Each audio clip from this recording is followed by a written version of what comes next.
বাংলার এক বড় বিশ্ববিদ্যালয়, রাত জুড়ে চলছে অনুষ্ঠান, চলছে গান বাজনা, নেশায় ও আনন্দে মত্ত যুবক যুবতী। এর মাঝে হঠাৎ করে ভেসে এলো চিৎকার। ঝিলের মধ্যে দেখতে পাওয়া গেল এক অচৈতন্য তরুণীর দেহ। ঝিলের পাশে পড়ে ভাঙা মদের বোতল। কে সেই তরুণী? কি করে মৃত্যু হলো তার? দুর্ঘটনা নাকি খুন? কে সেই 19 মিনিটের সিসিটিভি রহস্য জানিয়ে তোলপাড় গোটা রাজ্য। আজ এক এক করে সমস্ত তথ্য ডিকোড করবে ইন্ডিয়া হুড।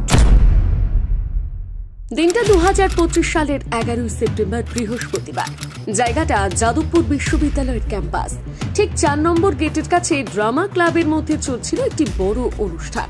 নাটক, গান বাজনার আনন্দে মত্ত বহু যুবক যুবতী। এরপর ঘড়ির কাঁটায় তখন রাত 10:20। হঠাৎ করে ক্যাম্পাসের মধ্যে অবস্থিত একটি পুকুরে একটি তরুণীর দেহ ভাসতে দেখে কিছু ছাত্রছাত্রী।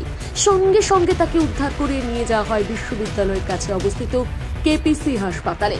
সেখানে সেই তরুণীকে মৃত বলে ঘোষণা করেন চিকিৎসকেরা। কিন্তু প্রশ্ন, কে এই তরুণী? এই মৃত তরুণী আর কেউ নয়, ওই বিশ্ববিদ্যালয়েরই ইংরেজি বিভাগের 3য় বর্ষের ছাত্রী অনামিকা মণ্ডল। বয়স আনুমানিক 22 বছর। বাড়ি বেলঘরিয়ার নিমতা এলাকায়। ছোট থেকে সে মেধাবী ও শান্ত প্রকৃতির। পড়াশোনার পাশাপাশি টিউশনও পড়াতেন অনামিকা। বাড়িতে অসুস্থ মা বাবার দেখাশুনো করতেন। ঘর থেকে কম বেরোতেন। সাহিত্য সংস্কৃতি চর্চাতেও ছিল তার প্রবল মনোযোগ। কিন্তু ঠিক কি করে মৃত্যু হলো তার?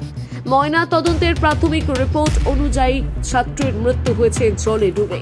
শরীরে কোনো আঘাতের চিহ্ন মেলেনি। তবে ছাত্রীর বাবার কথা অনুযায়ী মেয়ের 2 কনুইতে ছড়ে যাওয়ার দাগ রয়েছে। কেউ হয়তো প্রপোজ করেছিল ও সাড়া দেয়নি। আবার ময়না তদন্তের রিপোর্টে বলা হচ্ছে শরীরে কোনো আঘাতের চিহ্ন মেলেনি। এখানেই ফারাক কেন, তার উত্তর মেলেনি।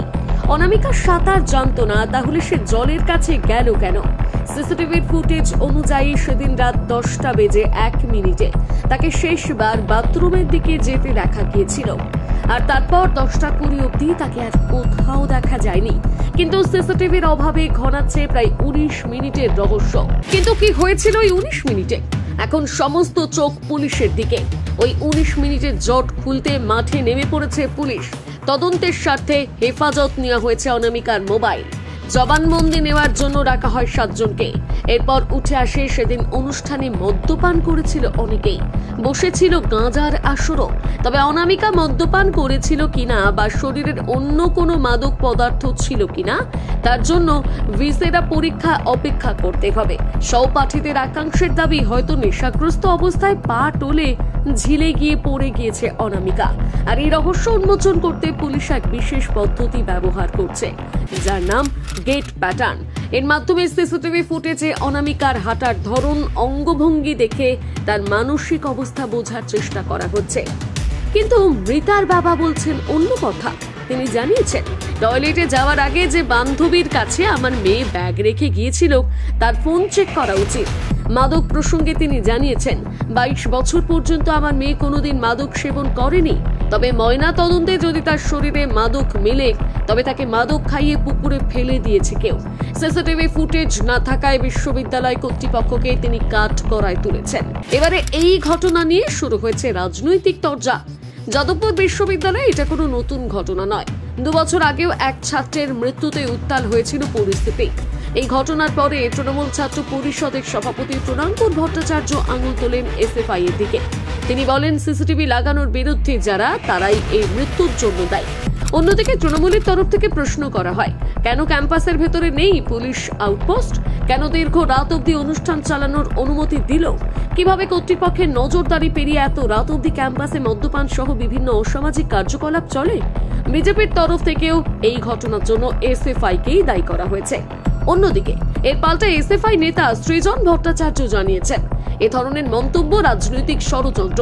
যদি সিসিটিভি কারণ হতো তাহলে কসবায় কেন হলো? সেখানেও তো সিসিটিভি ছিল।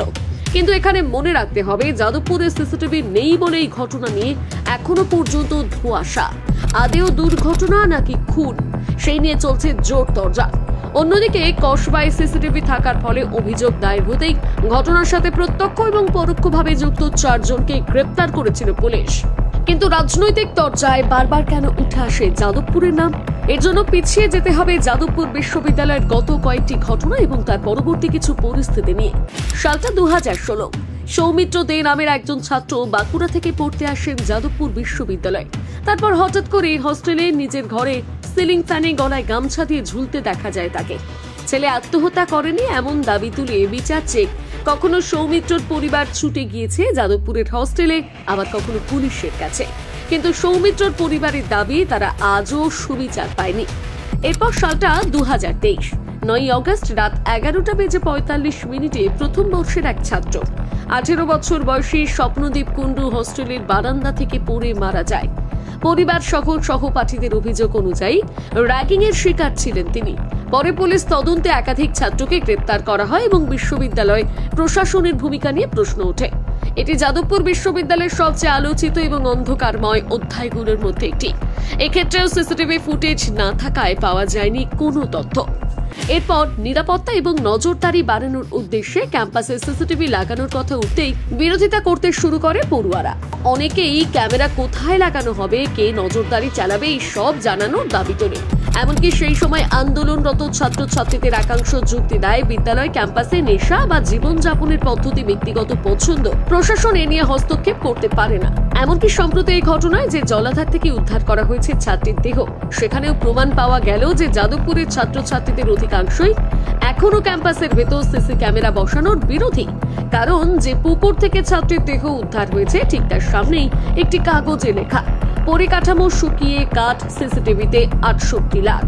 নজরদারি মানে নিরাপত্তার নিশ্চয়তা নয়, তাও বোঝানো আছে ওই কাগজে। এছাড়া বিশ্ববিদ্যালয়ে প্রবেশের সময় আই কার্ড এখনো যাচাই করা হয় না বলে দাবি পড়ুয়াদের একাংশের। এছাড়াও একাধিক সময় বিভিন্ন বিরোধী রাজনৈতিক নেতারা শিক্ষাঙ্গনে প্রবেশ করলেই দেখা গিয়েছে নানা রকমের সমস্যা এবং ঝামেলা। এখন প্রশ্ন একাধিক, ঠিক কিভাবে মৃত্যু হলো এই তরুণীর, দায়ীকে?